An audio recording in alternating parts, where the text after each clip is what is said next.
अब क्या बताते हैं कि एक व्यक्ति जो भक्ति नहीं करता, देखो परमात्मा का नाम लेकर भी हम काम वही करेंगे लेकिन बुराई नहीं करेंगे, केवल कर्तव्य कर्म करेंगे। तो उसके लिए परमात्मा हमें याद दिलाते हैं कि आज आप अपने परिवार में कितने प्यार से रह रहे हो, कैसी ममता आपकी अपने बच्चों में है, आपके मकान में है, रिश्तेदारियों में है, और एक सेकंड में मृत्यु हो जाए, ये तो हो रही है और होएगी।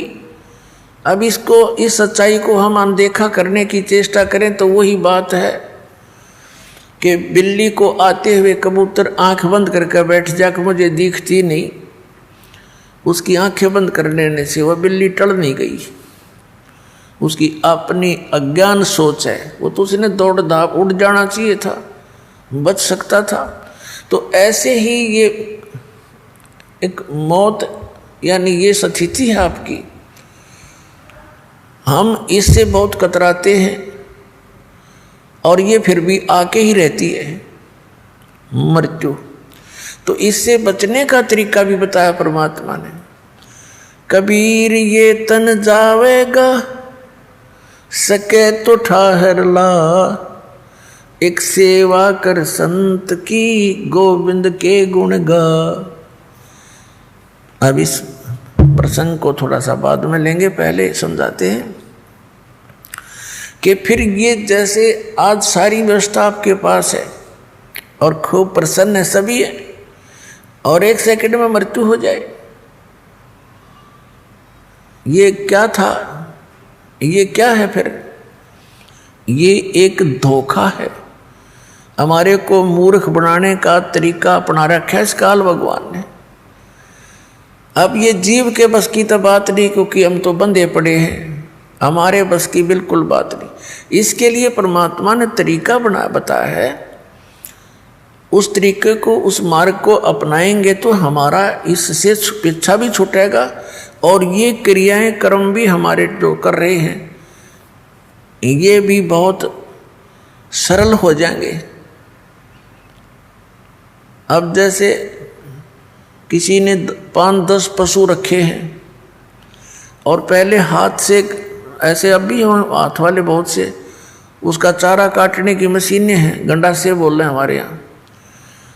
तो एक तो वो हाथ से काम कर रहा है और एक उसने पावर का कनेक्शन ले लिया बिजली का और मोटर ली रख, और फिर देख वो बैठा बैठा देख कर वो कट कट कट कट काट रही है, उठा उठा कर उसमें रखने हैं, और एक जो 2-3 घंटे का काम 20 मिनट में कर हो जाता है। तो इस प्रकार हम जिस अपने परिवार की गाड़ी को स्वयं खींच रहे हैं, उसके लिए इस परमात्मा ने कहा कि तुम इस पर मोटर दरवा लो और बहुत आसानी से रखी जाएगी, और फिर देखना आप भी बैठियो अंदर और फिर गाड़ी चलेगी। तो हम सभी अपने हिसाब से अपने गाड़ी को खींच रहे हैं।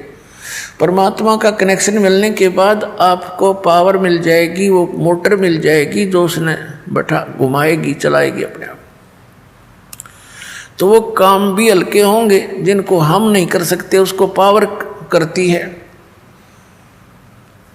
तो इस प्रकार वो साधना, वो विधि जिससे उस पावर की यानी परमात्मा की शक्ति आपको प्राप्त हो, जिससे आपकी संसार रूपी परिवार रूपी गाड़ी भी ठीक से चले, तो वो दास आपको बता रहा है। और ये अभी तक किसी को प्राप्त नहीं हुआ, और जिस कारण से हम भगवान की खोज में लगे हुए भी फिर भी उतना ही संघर्ष, उतनी समस्या हमारे घरों पर, शरीर पर बनी रही, क्योंकि हमें वो पावर का कनेक्शन मिला नहीं। और जहाँ से हमने कनेक्शन ले रखा था उनका पीछे से कहीं पावर हाउस से कनेक्शन नहीं था, वो झूठ बोल रहे थे, वो नकली थे।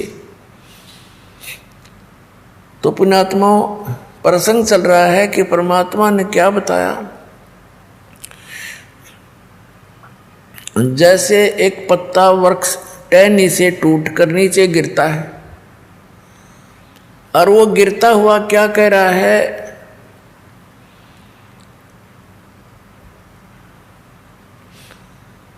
पात जड़नता यूं कहे सुन बई तरवर राय, अब के बिछुड़े नहीं मिले ना जाने कहाँ गिरेंगे जाए।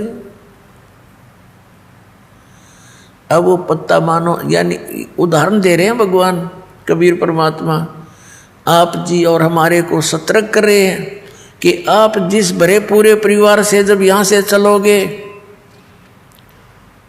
मृत्यु का समय निकट आवेगा। किसी भी कारण से हो सकता है, जैसे कोई रोगी हो जाता है, साध्य रोग हो गया, कैंसर होगी या कोई और बीमारी होगी, परमात्मा की भक्ति कर नहीं रहा वो प्राणी, तो वो मरते समय ये कहा करे, हे भगवान ये पता नहीं कहाँ ठिकाना होगा।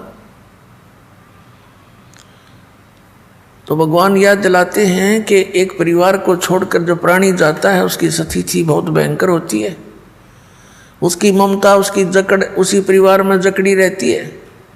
जो भक्तिहीन और ज्ञानहीन प्राणी होता है वो वहीं फिर पशु पक्षी बनकर, कुत्ता कुतिया बनकर उसी गली में सैर सपट्टे करता रहता है।